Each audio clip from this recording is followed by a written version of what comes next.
মুর্শিদাবাদে বজ্রপাতে মৃত্যু 1, আহত 5। স্কুলেও আতঙ্ক, জখম 2 শিক্ষিকা। প্রবল বৃষ্টি ও বজ্রপাতের জেরে মুর্শিদাবাদে একের পর এক দুর্ঘটনা।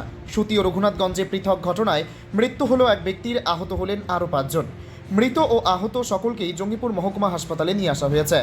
পুলিশ ও স্থানীয় সূত্রে জানা গিয়েছে, সুতি থানার সরলা কিশোরপুর এলাকায় জমিতে ধান পুঁততে গিয়েছিলেন কয়েকজন। সেই সময় আচমকায় প্রবল বজ্রপাত হয়। ঘটনাস্থলে গুরুতর জখম হন কার্তিক মণ্ডল। তাকে উদ্ধার করে জঙ্গিপুর মহকুমা হাসপাতালে নিয়ে গেলে চিকিৎসকরা মৃত বলে ঘোষণা করেন। একই ঘটনায় আহত হন নয়ন মণ্ডল, অনন্ত মণ্ডল এবং মিঠুন মণ্ডল। 3 জনেই বর্তমানে জঙ্গিপুর মহকুমা হাসপাতালে চিকিৎসাধীন। অন্যদিকে একই সময়ে রঘুনাথগঞ্জ থানার ওমরপুর পাবলিক স্কুলেও বজ্রপাতের তীব্র শব্দ ও বিদ্যুতের ঝলকানিতে আতঙ্ক ছড়িয়ে পড়ে। সেই সময় স্কুলে কর্তব্যরত 2 শিক্ষিকা সুলতানা পারভিন ও মতিজা খাতুন অসুস্থ হয়ে পড়েন।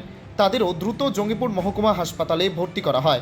প্রাথমিকভাবে মনে করা হচ্ছে বজ্রপাতের তীব্র অভিঘাত ও বিদ্যুতের ঝলকানির জেরেই তারা আহত হন। 2 পৃথক ঘটনায় জঙ্গিপুর মহকুমা হাসপাতালে মৃতদেহের ময়নাতদন্তের প্রস্তুতি চলছে।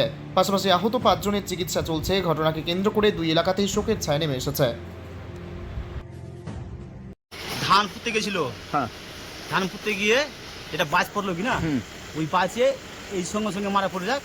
আর দুটোকে মানে সেরকম যে যে মুরগি কাটে এরকম ছাড় জলে, যে একটা লোক কুড়াকুল থেকে আসছিল, ওকে জল থেকেই সারা করছে এমনি করে, কি উপায় নাই। ওই লোকটা কি করে দেখলে, লোকটা দেখে তাড়াতাড়ি বাড়ি এসে আমাদেরকে বলে আমরা যাই যে উদ্ধার করলে আসি। জায়গাটা কোথায়? সরলা কেশরপুর। ঘটনাটা কতক্ষণ আগে?